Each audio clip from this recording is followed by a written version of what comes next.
एक गांव में एक लड़का रहता था। नाम था आरफ। गरीब था लेकिन सपने बहुत ऊंचे थे। उसके कपड़े पुराने थे लेकिन आंखों में चमक थी। लोग उसे देखकर हंसते थे, कहते थे इससे तो कुछ नहीं होगा। लेकिन आरफ चुप रहता था क्योंकि उसे पता था success doesn't make noise, it shows itself silently. उसका घर टूटी झोपड़ी में था। मां कपड़े सिलती थी, पिता मजदूरी करते थे। हर दिन संघर्ष था लेकिन आरव ने कभी शिकायत नहीं की। सुबह 4 बजे उठकर खेतों में काम करता, फिर स्कूल जाता और शाम को दूसरों के घर बर्तन धोता। एक दिन उसके मास्टर ने कहा, तू पढ़ने में तेज है लेकिन तुझे तो कुछ करना चाहिए। तेरे जैसे लोग बस मिडिल क्लास जॉब तक ही आते हैं। तब पहली बार आरव को गुस्सा आया लेकिन उसने जवाब नहीं दिया।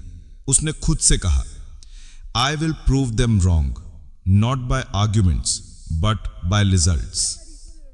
वो हर दिन खुद से एक ही सवाल करता था, क्या मैंने आज ऐसा कुछ किया जो कल मुझे आगे ले जाएगा? लोग हंसते थे, मजाक उड़ाते थे, सपनों से कुछ नहीं होता। लेकिन आरव जानता था, dreams don't work unless you do. दिन, हफ्ते, महीने बीतते गए।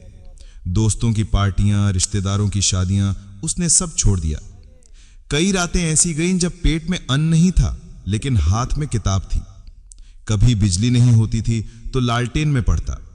बारिश आती थी तो छत से टपकती बूंदों के बीच नोट्स बनाता। कभी किताबें उधार लेता, कभी लाइब्रेरी के बाहर बैठकर रट्टा मारता। लोग कहते थे, इतना क्यों कर रहा है, जिंदगी आसान नहीं है। लेकिन आरव जानता था, if life is hard, be harder. हर दिन की मेहनत उसे कहीं और ले जा रही थी।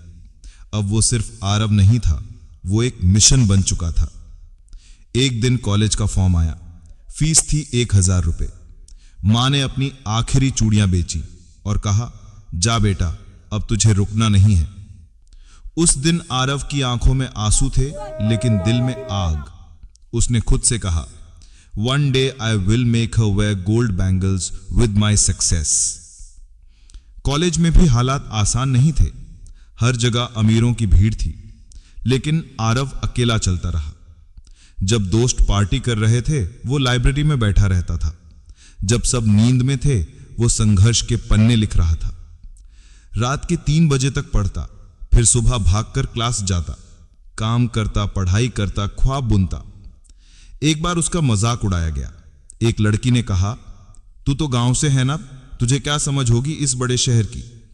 आरव ने मुस्कुराकर सिर्फ इतना कहा, one day this city will recognise my name.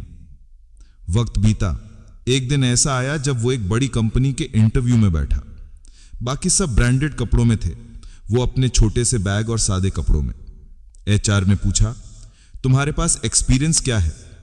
उसने सिर्फ इतना कहा, मेरे पास भूख है, भूख सीखने की, भूख जीतने की। I don't have experience but I have obsession. और वो सिलेक्ट हो गया। फिर जैसे जिंदगी में तूफान आया, एक के बाद एक सक्सेस। पहली सैलरी आई, उसने पूरा घर रोशनी से भर दिया। मां को सोने की चूड़ियां दी, पिता को नया कुर्ता पहनाया। लेकिन वहां नहीं रुका। उसने अपने गांव में एक लाइब्रेरी बनाई जहां हर गरीब बच्चा बिना फीस के पढ़ सकता था। वो जानता था उसकी जीत सिर्फ उसकी नहीं है, ये जीत हर उस बच्चे की थी जिसे दुनिया ने कमजोर समझा। When you win after struggle, your victory becomes everyone's hope. अब वो लोग उसे सलाम करते हैं। जिस लड़के का नाम कभी मजाक बनता था, आज वो नाम ब्रांड बन चुका है। अब जब वो किसी मीटिंग में जाता है, लोग खड़े हो जाते हैं, कुर्सियां खाली हो जाती हैं, रास्ते अपने आप बनते हैं। लोग पूछते हैं, तूने ये सब कैसे किया? वो बस इतना कहता है, I burnt my nights to light up my future. आज जहां वो खड़ा है वहां पहुंचने में 10 साल लगे। 10 साल की नींदें, 10 साल की भूख, 10 साल की ठोकरें, पर उसने कभी हार नहीं मानी। वो जानता था, winners are not lucky, they are relentless. अब वो एक इंस्पिरेशन है। स्कूल, कॉलेज, सोशल मीडिया, हर जगह उसका नाम है। वो लाखों लोगों की उम्मीद बन चुका है। लेकिन वो आज भी वही आरव है जो सुबह उठकर खुद से पूछता है, have I done enough today to deserve tomorrow? इस कहानी का सबसे बड़ा मैसेज यही है, कोई तुझे बचाने नहीं आएगा, कोई तुझे रास्ता दिखाने नहीं आएगा, कोई तुझे यह नहीं कहेगा कि चल अब मैं तुझे सफल बनाता हूं। तुझे खुद चलना होगा, खुद गिरना होगा, खुद जलना होगा, खुद बनना होगा। Stop waiting for miracles, become one. दुनिया तुझे तब तक अनदेखा करेगी जब तक तू उन्हें ऐसा कुछ दिखा ना दे जो वो अनदेखा ना कर सके। अब तेरा भी समय आएगा, लेकिन उस समय को लाने के लिए तुझे हर दिन जलना होगा। Work until your name becomes your introduction। और हां, अगर तू सच में तैयार है तो आज से शुरुआत कर। ना बहाने, ना डर, ना सुस्ती, बस मेहनत, जुनून और पागलपन। You either make excuses or make progress, not both। अब तेरी बारी है। अब तू बता, क्या तू तैयार है?